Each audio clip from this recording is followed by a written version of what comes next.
The knocker in the storm? I'm from North Carolina. One of my first apartments was in Nag's Head. It was a really old wood frame house, about 100 yards from the beach. The first floor was a duplex with 2 other guys. The second floor was an older couple who rented it every winter, and the third floor was this little attic apartment with a widow's walk. You know, those little dormer windows facing the ocean that jut out above the roofline? I had the best view in town from up there. I could see forever. It was 1996, and the internet was new. I remember sitting up there watching the first map of Hurricane Earl come across the screen. It was projected to go right over us. No big deal. We'd had plenty of hurricanes before. In fact, my dad had just rebuilt the house. He was a carpenter. And he'd put in new windows and doors and even replaced the subfloor after the last hurricane. So we weren't worried. And then the power went out. It must have been around 4 p.m., and I started hearing this knocking sound. I thought maybe it was hail.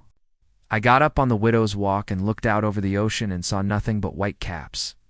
The wind was picking up, the rain was coming down, and the knocking got louder. I went back inside, locked all the doors and windows, and made myself comfortable on the couch to wait it out. But then I started hearing it again, the knocking.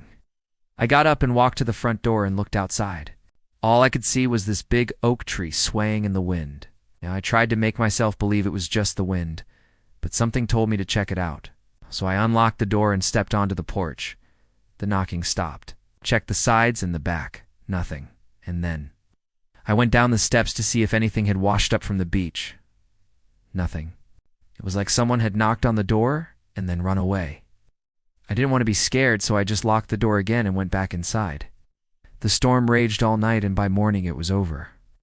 But when the sun came up, I got up on the widow's walk and saw the most amazing thing. All over the deck below were these prints, footprints. Like someone had walked from the beach up to my second-story window, and they were barefoot. And the thing was, the only way to get to that window was by climbing over the railing. And my apartment was about 12 feet up from the deck. There was no ladder or anything. It would have taken some serious climbing to get up there. Then I noticed something else. The footprints were muddy. Like the person had come in from the beach in the middle of the storm and climbed up there somehow, only to knock on my door in the middle of the night. What was that? Still don't know. To this day, no one ever figured it out. It's a scary story because it's true. Do you have a scary story? Share it in the comments below. And if you dare, check out another video where people tell terrifying tales from the Outer Banks. I guarantee you'll get a chill. Also, be sure to follow for more terrifying videos like this one. Till next time. Welcome to my channel. This is the scariest place in Arizona. The year was 1984, and the location was an abandoned stretch of highway outside of Tucson, Arizona. The only things out there were a deserted gas station and a single lonely motel. It was nothing fancy. Just a low-budget collection of rooms with flickering neon lights that made it look like a radioactive firefly. The walls were covered in bullet holes, and the parking lot was littered with trash and tumbleweeds. It was the perfect place for a traveler to stop and rest their head, especially since the rooms were going for half off. Our story starts with a traveling salesman who decided to stay there one night. He settled into his room and tried to get some sleep, but he couldn't stop hearing strange noises. First, it was the sound of heavy footsteps dragging metal motels, then what sounded like whispers. At first, he thought it was just his imagination, but then he started hearing a knock. It was very soft, like someone knocking on the door with their knuckles, not their fists. Then he heard a raspy whisper. "Let me in. They're after me." The voice sounded like it belonged to a homeless man, so he just assumed that whoever it was outside was trying to get into the motel to stay warm for the night. He didn't want to be bothered, so he turned over and tried to sleep. Then the knocking started again. He got out of bed to investigate and pressed his ear against the door. That's when he heard the voice again, "Let me in. They're after me." Startled, the salesman quickly called the front desk to ask if anyone else was staying at the motel that night. The woman on the other end said that he was the only guest. She had checked no one in after 2 p.m. when the office closed. Hearing this, the salesman felt relieved, but he still couldn't shake the feeling that something was out there with him. He decided to call the police just to be safe. While waiting for them to arrive, he looked around the room to see if there was another way that someone could have gotten in. That's when he noticed claw marks on the door, long, jagged marks that looked like they were made by a bear or a mountain lion. The police showed up soon after and searched the area, but they didn't find anything or anyone. To this day, no one knows what those claw marks were from. Some believe that a wild animal got into the motel, while others think it was something more sinister. What do you think? Let me know your thoughts in the comments below. If you liked the video, then check out another one of my videos. Thanks for watching. Welcome back to our channel, where we share all the creepiest, most terrifying, and sometimes sad moments caught on Ring cameras from the last video before we get to today's video, so make sure to check it out after this one. Also, if you haven't already, hit that subscribe button so you don't miss any new videos. Today we are going to Chicago, Illinois for our first story. A man was working from home when he heard someone knock on his front door. He said it sounded like someone was knocking the door with a muffled voice saying delivery over and over again. The person kept knocking and saying delivery for about 10 minutes straight.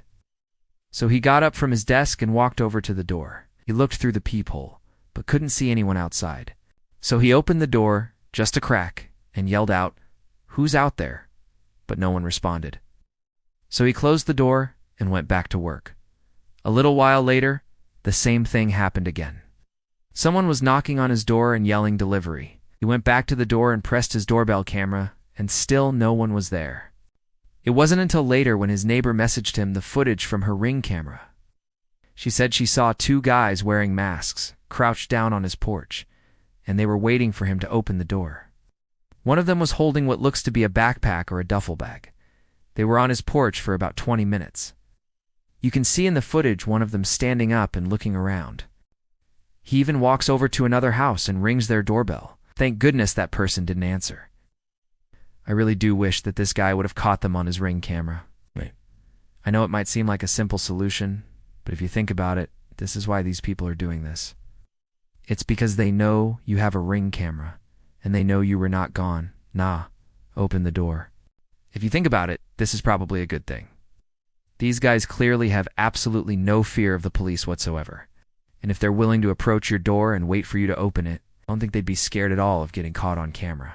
Now, I'm sure some people will say, well, if you have a Ring camera, then just use the two-way talk feature and tell them to leave.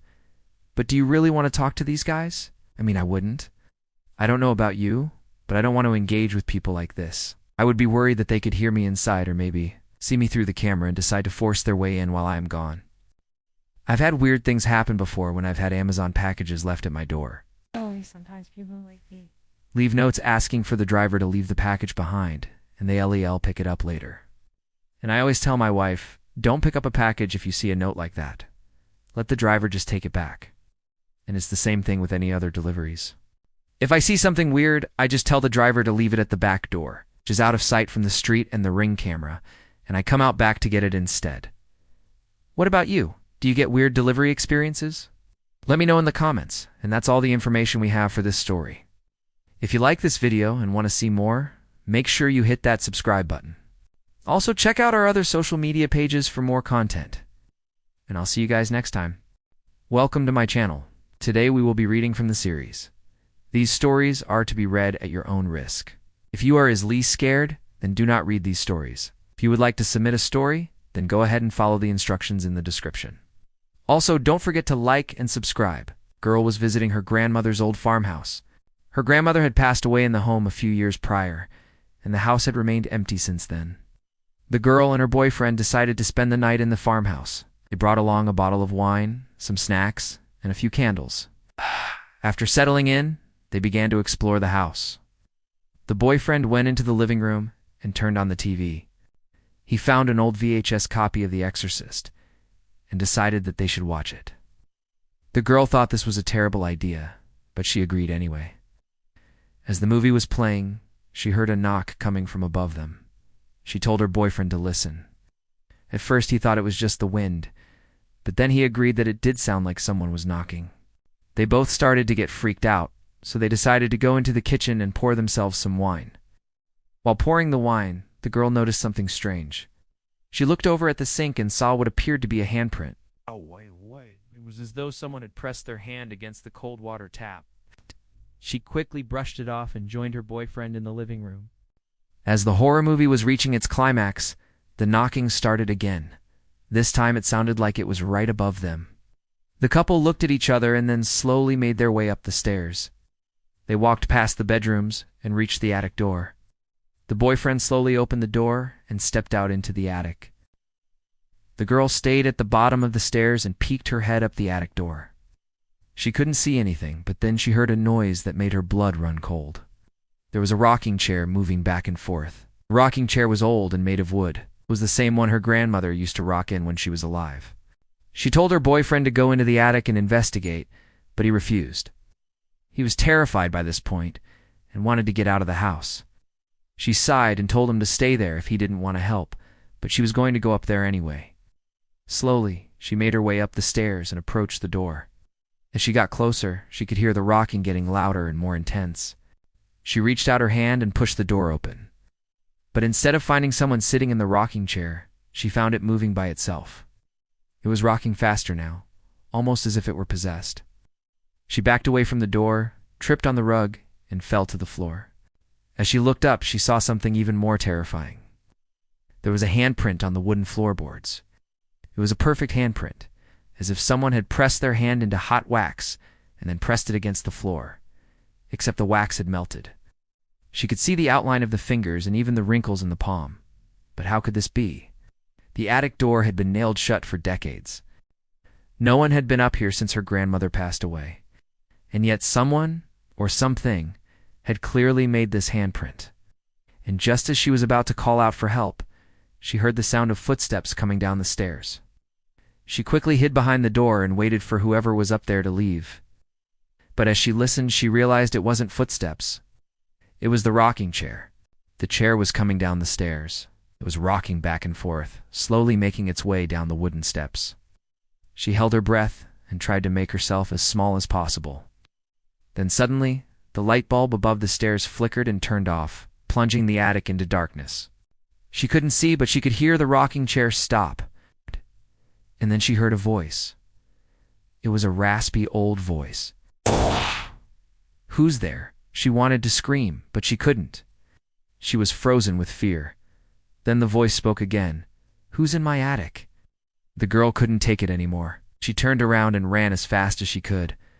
She didn't stop running until she reached the front door. She fumbled with the doorknob and stepped outside. She looked back at the house and shuddered. She never wanted to go back in there. To this day, she still thinks about that house and the terrifying things she experienced. This case was never supposed to be on this channel, but I simply couldn't let it go. In 2018, an 11-year-old boy from Ohio was home alone. While his mother was at work, for some reason, the boy decided to watch the horror movie It, and while watching the film, he heard what he described as slow, heavy knocking coming from the basement door. The knocking continued for around 5 minutes, after which the boy opened the door just enough to see what was on the other side. This is when a hand suddenly shot through the crack and grabbed his ankle. Naturally, the boy screamed and slammed the door shut. He then called the police and told them that something or someone was trying to get into the basement. When officers arrived at the scene, they found no signs of forced entry or any intruders. However, when they went into the basement with the boy, they noticed that the walls were covered with red symbols and scratch marks. According to the boy, these markings were not there before. Fortunately, the police didn't take this case seriously, and the boy's parents still do and believe him to this day. But what could have happened down there? Let me know in the comments below. Before we move on, I want to say a huge thank you to our supporters whose names you can see on screen right now. If you want to see your name on the screen too, please support us. We really appreciate it. On January 1968, two young lovers named Richard Beck and Leslie White decided to spend the night together at her family home. While spending time with each other in the basement, they heard strange noises coming from above. When the sounds continued, Leslie decided to investigate, leaving Richard behind to keep an eye on things down there. As she walked up the stairs, she heard one of the basement windows break. When she turned around and looked back down the stairs, she saw a shadowy figure standing in the window. Startled by what she had seen, Leslie screamed and ran back down the stairs where Richard was waiting. Together, they went to the window to see if what she had seen was still there. To their surprise, the shadowy figure was gone. As the couple stood there trying to make sense of what they had just seen, they heard more footsteps in the basement. But this time they were much louder than before.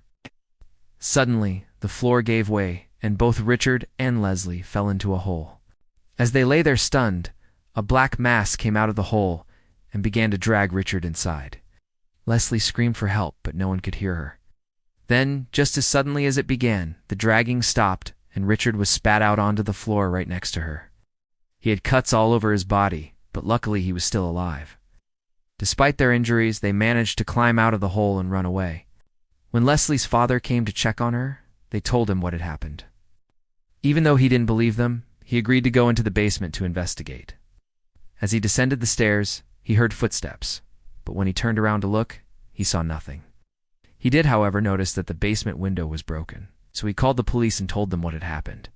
When the officers arrived, they also heard footsteps in the basement, but they found no evidence of a struggle or any suspects. And that's not all. They also noticed that the basement was filled with strange symbols that looked like upside-down pentagrams. No one ever found out what happened to Richard and Leslie that night. Thank you for watching. If you enjoyed this video, please leave a like. Until next time. This one might just be my favorite so far. The Knock Knock Game, also known as the Mirror Game or the Knock Knock Challenge. It's a creepy internet game that supposedly originated from New Orleans. I'm from New Orleans originally, so let me tell you, we got some pretty messed up stuff here. But this story really had me laughing out loud while I was reading it, because if this actually happened, I'm pretty sure that I would have heard about it by now. But anyways, let's get into it. 3 teenagers were playing the Knock Knock Game in a bathroom. Now, for those of you who don't know how to play this game, which I honestly hope is everybody, you knock on a mirror at 3:33 a.m., and then say your name backwards, and then you wait. That's it. It's not really a game. It's more like an internet dare or a challenge. And you're probably thinking, what's the point of this? What's supposed to happen?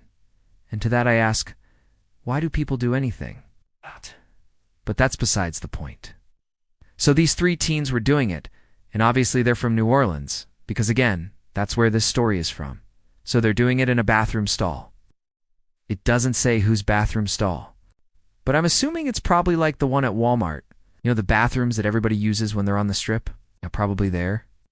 They're redoing the Knock Knock Game, and they all laughing and having a good time until all their phones start ringing.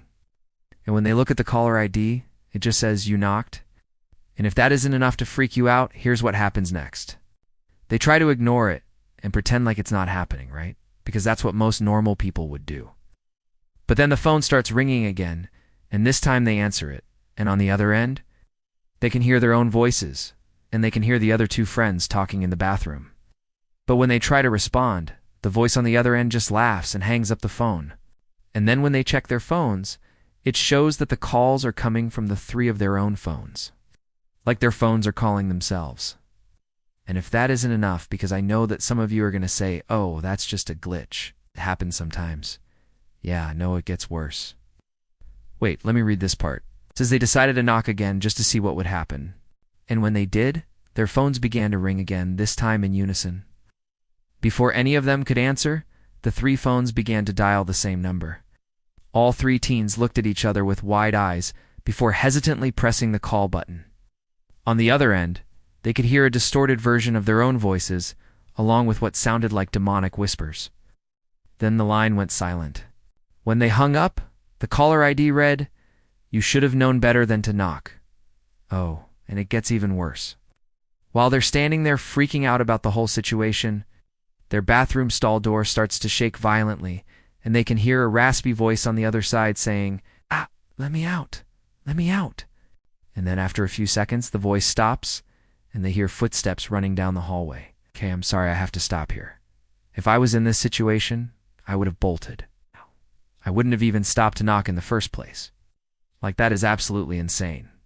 Anyways, I'll continue. After hearing the commotion in the bathroom, another customer went to investigate. When he opened the door, he saw the 3 teens sitting in a corner, hugging each other, crying. The customer asked if they were okay, and they quickly responded that they were fine. After calming down a bit, they told the man what was happening, and he didn't believe them at first. But then they showed him their phones, and he agreed to help them. He stayed with them until their parents picked them up, and they never went back to that Walmart bathroom. Yeah, I'm sorry. If I ever said anything that offended you, I apologize. But I think that I might just have to move away now. This whole video was filmed in my hometown, and I'm starting to get a little scared. And if this is how y'all normally make your videos, please let me know because I'm loving it. Thank you for watching and goodbye. The two knocks. This is scary. Good evening. Oh, this happened in Los Angeles, California. A young couple was asleep in their apartment when they heard two very distinct, loud knocks, then silence. They assumed it was a car backfiring, so they went back to sleep. But then it happened again the next night, and they were a little less asleep by that point. They looked out the window and saw a man standing completely still on the sidewalk below. Completely still. He wasn't making any other movements. He wasn't moving his arms. He wasn't even breathing, just staring up at their window. Now, normally, this would be the part of the story where I'd say they called the police, but they didn't. Instead, they called their friend, who coincidentally was a police officer. He came over, looked out the window at the man staring at it, and said, "Don't worry, I got this." And then he started banging on the window with his gun. The guy jumped and then ran off down the sidewalk. And just to clarify, this isn't one of those tall buildings. It's only 2 stories.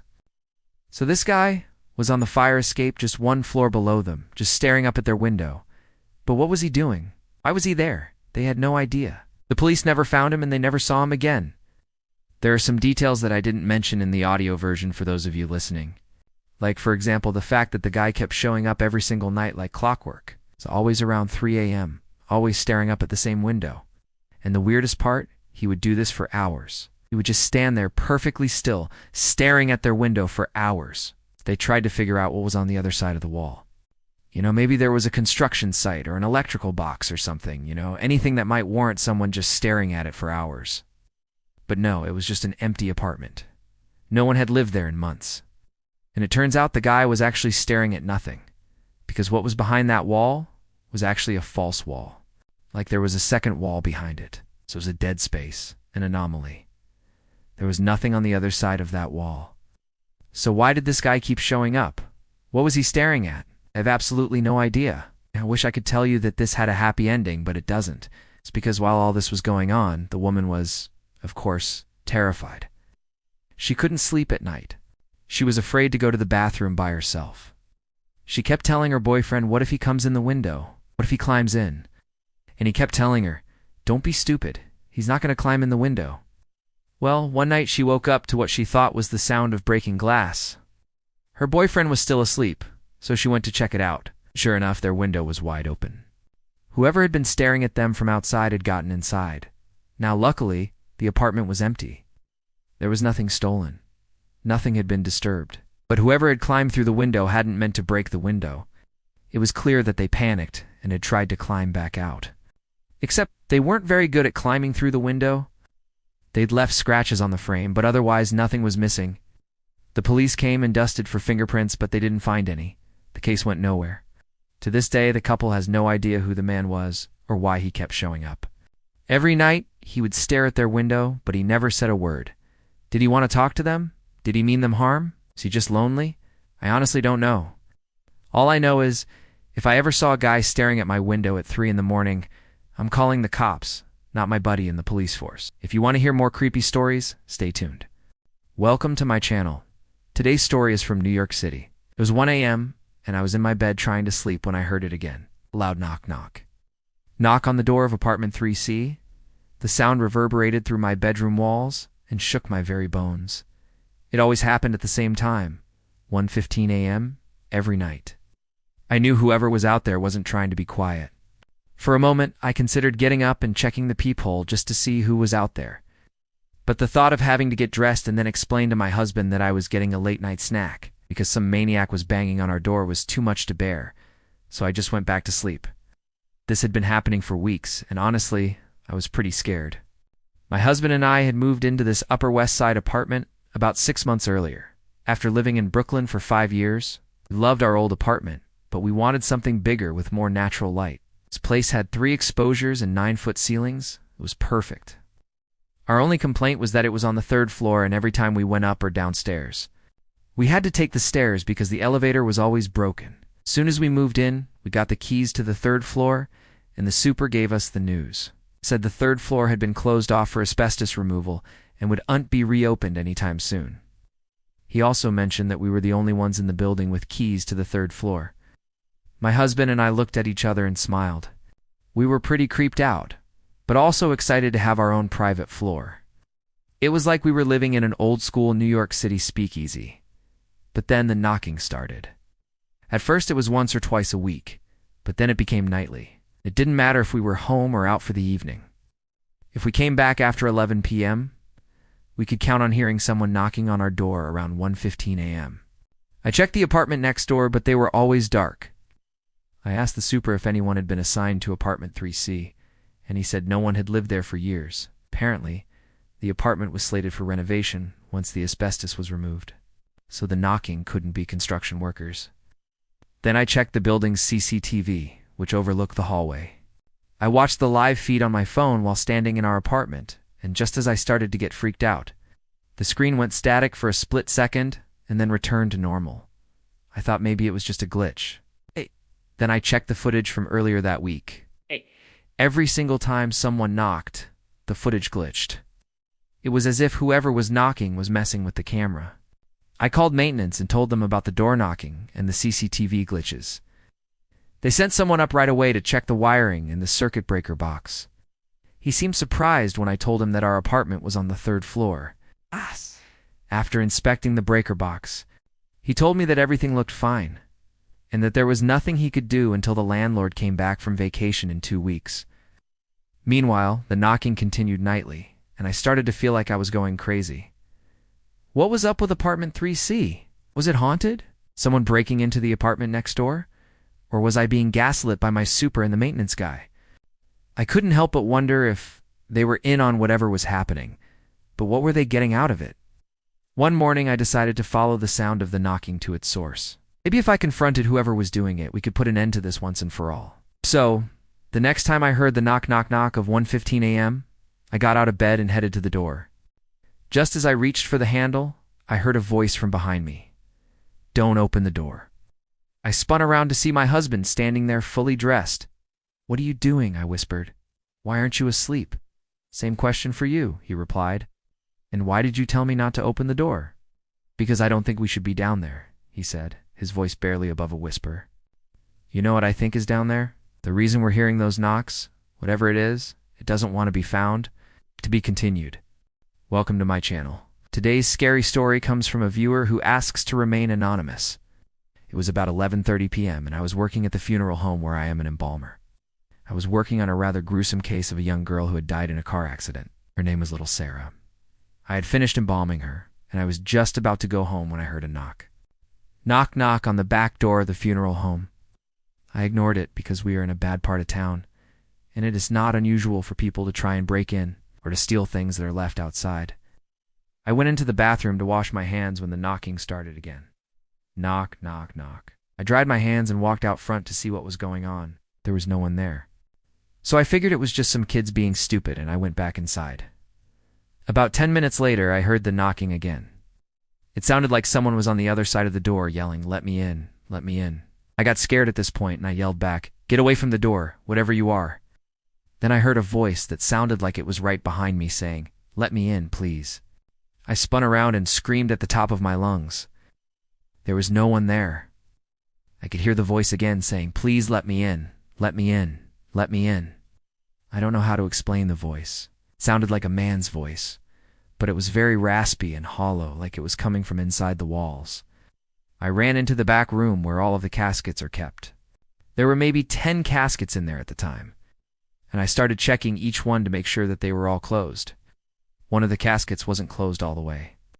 Now, at our funeral home, we always double lock every casket after the viewing and before we put the body in the casket. This is to make sure that no one gets in the casket before it goes underground. And also, if the person happens to be a violent type, we don't want them to hurt anyone. In this particular case, the parents wanted to view the body and say their goodbyes before the burial the next day.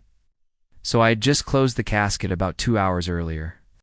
As I was kneeling by the casket trying to figure out why it wasn't closed, I could hear the voice again. It said, "Please let me in, let me in." I looked inside the casket, and I saw that the lid was sitting on the mattress, but the casket was empty. Earlier that evening, when I embalmed the girl, I placed her in the casket, and I remember distinctly closing the casket and then placing the lid on top. I knew there was no one else in the building because I was the last one to leave. Also, I would have heard them come in, because the front door chimes every time it opens. At this point, I was freaking out. I didn't know what to do. Then I started to hear chains dragging metal moans. I don't want to know what it sounded like because I think it would haunt me forever. I started screaming for help, but no one was there to hear me. I don't know how long I stood there frozen in fear, but eventually the noise stopped and everything went silent. I don't want to be too dramatic, but I literally shit my pants at this point. I slowly walked over to the casket and I started to lift up the lid. Yes. As I did, I noticed something. On the inside of the lid, where it had been knocked against the side of the casket, there was a small indent where it looked like a hand had pushed against it from the inside. But how? I was so scared that I dropped the lid and it fell back down into the casket with a loud thud. Then I ran out the front door and didn't stop running until I got to my car. When I finally calmed down, I called the police and told them what had happened. They came out to the funeral home and they searched everywhere for anything, anyone, but they couldn't find anything. I wish I could describe the look on the officer's face when I told him about the handprint on the casket. He literally looked at me like I was insane. I quit the next day. Now, here's the thing. That was 10 years ago, and I've never forgotten about that night. Every time I hear a knock, I jump. And to this day, I still wonder if that was really Sarah letting me in, or if I was just losing my mind. The details of this case are so messed up that even the police were left scratching their heads in disbelief. It all started when a 9-year-old boy was home alone in his Florida bedroom. It was the middle of the night, and he was fast asleep. That was until he heard a loud knocking sound coming from his window. He looked out to see what was going on and saw an ice cream truck parked directly outside his house. The kid got even more confused because it was the middle of the night and ice cream. Trucks do drive around in the middle of the night, plus it was winter in Florida, although not that cold. So why would anyone want an ice cream or popsicle in the middle of the night? He looked back at the ice cream truck, but it was gone. Must have been a dream, he thought. But then he looked down at his windowsill and saw a bunch of wrappers from popsicles and ice cream bars. But how did they get there? And where did the ice cream truck go? The boy got even more scared when he turned his head and saw a melting popsicle stick fall from his ceiling fan. That's when he started screaming for his life. His parents rushed into his room and asked him what was wrong. They had no idea what happened. Was the boy dreaming? Was someone messing with him? They didn't know what to think. But they knew they needed to call the police. When the police arrived, they were just as confused as the parents. The boy told them everything that happened. Then the police went outside to investigate, but they couldn't find any evidence of an ice cream truck being outside the boy's house. There were no tire tracks. There was no sign of the truck being there at all. It was as if it just magically appeared and then disappeared. To make matters even stranger, the officers found a popsicle stick on the windowsill that matched the one the boy said fell from his ceiling fan. But how could this popsicle stick have been outside on the windowsill and then fallen inside? It didn't make any sense. The boy was so scared and confused. He kept asking his parents if someone was trying to get him, but his parents had no answers for him. All they knew was that their son was terrified, and they needed to do something to help him. So they decided to install a security camera outside of his room, so they could keep an eye on him while they were away. They also asked the police to do a sweep of the neighborhood, just in case there was some creepy guy out there messing around. But the police couldn't find anyone. They even brought in a canine, but the dog didn't pick up any scent of a human on the windowsill or anywhere else outside the house. As the days went by, the family became more and more worried. The boy was still really scared and would go to sleep without one of his parents in the room with him. They were desperate for answers. But then one day, a few weeks after the incident, the dad decided to check the security footage from the night of the ice cream truck. He wanted to look for anything suspicious. Maybe there was a break-in or something, but he never expected what he saw next. When he put the date and time in for the footage, he noticed something weird. On the screen, you could see their street was perfectly fine. Nothing unusual, no cars or trucks. But then he saw the timestamp on the footage. It said 11:57 p.m. That was only 3 minutes before midnight. And then the most unbelievable thing happened. Right in front of their eyes, they saw the ice cream truck appear out of nowhere.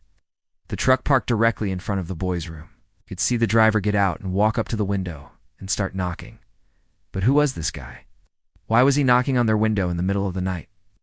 The dad immediately called the police and showed them what he found. This time, the police were able to track the ice cream truck back to its owner. They found out it was a local guy who drove around late at night and played music really loud. He was known for being a bit of a nuisance, but never anything serious. But why was he knocking on this boy's window in the middle of the night? The police never found out. The mystery of the ice cream truck was never solved.